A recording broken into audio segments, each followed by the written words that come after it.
जोधपुर की एक चर्चित दुकान पर लस्सी का ऑर्डर देकर हम सब यार दोस्त आराम से बैठकर एक दूसरे की खिंचाई और हंसी मजाक में लगे थे कि लगभग एक 75 वर्ष की बुजुर्ग महिला पैसे मांगते हुए मेरे सामने अपने हाथ फैलाकर खड़ी हो गई। उनकी कमर झुकी हुई थी, चेहरे की झुर्रियों में भूख तैर रही थी, नेत्र भीतर को धसे हुए थे। उनको देखकर मन में न जाने क्या आया कि मैंने अपनी जेब से सिक्के निकालने के लिए डाला हुआ हाथ वापस खींचते हुए उनसे पूछ लिया, दादी जी लस्सी पियोगी? मेरी इस बात पर दादी कम अचंभित हुई और मेरे मित्र अधिक, क्योंकि अगर मैं उनको पैसे देता तो बस 5 या 10 रुपए ही देता, लेकिन लस्सी तो 30 रुपए की एक है। इसलिए लस्सी पिलाने से मेरे गरीब हो जाने की और उस बूढ़ी दादी के द्वारा मुझे ठग कर अमीर हो जाने की संभावना बहुत बढ़ गई थी। दादी ने सच को सुकचाते हुए हाई भरी और अपने पास मांगकर जमा किए हुए 6-7 रुपए थे वो अपने कप को पाते हाथों से मेरी ओर बढ़ा दिए। मुझे कुछ समझ नहीं आया तो मैंने उनसे पूछ लिया, ये किस लिए?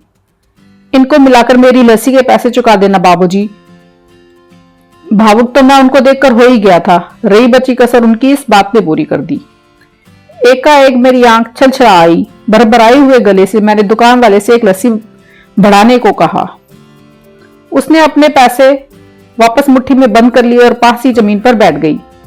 अब मुझे अपनी लाचारी का अनुभव हुआ, क्योंकि मैं वहां पर मौजूद दुकानदार, अपने दोस्तों और कई अन्य ग्राहकों की वजह से उनको कुर्सी पर बैठने के लिए नहीं कह सका। डर था कि कहीं कोई टोक ना दे, कहीं किसी को एक भीख मांगने वाली बूढ़ी महिला के उनके बराबर में बिठाए जाने पर आपत्ति न हो। लेकिन वो कुर्सी जिस पर मैं बैठा था मुझे काट रही थी। लस्सी कुल्हड़ में भरकर हम सब मित्रों ने बूढ़ी दादी के हाथों में आते ही मैं अपना कुल्हड़ पकड़कर दादी के पास ही जमीन पर बैठ गया, क्योंकि ऐसा करने के लिए तो मैं स्वतंत्र था। इससे किसी को आपत्ति नहीं हो सकती।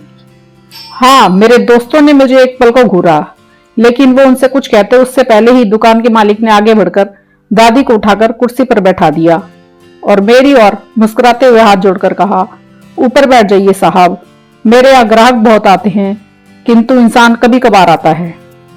आप सबके हाथों में लस्सी के कुल्हड़ और होठों पर सहज मुस्कान थी। बस वो एक दादी ही थी जिनकी आंखों में तृप्ति के आंसू, होठों पर मलाई के कुछ अंश और दिल में सैकड़ों दुआएं थी। जब कभी अवसर मिले ऐसे दयापूर्ण और करुणामय काम करते रहिए, भले ही कोई आपका साथ न दे। यह कहानी आपको कैसी लगी हमें कमेंट बॉक्स में बताइएगा। अच्छी लगी हो तो लाइक कर दीजिएगा और चैनल को सब्सक्राइब कर लीजिएगा।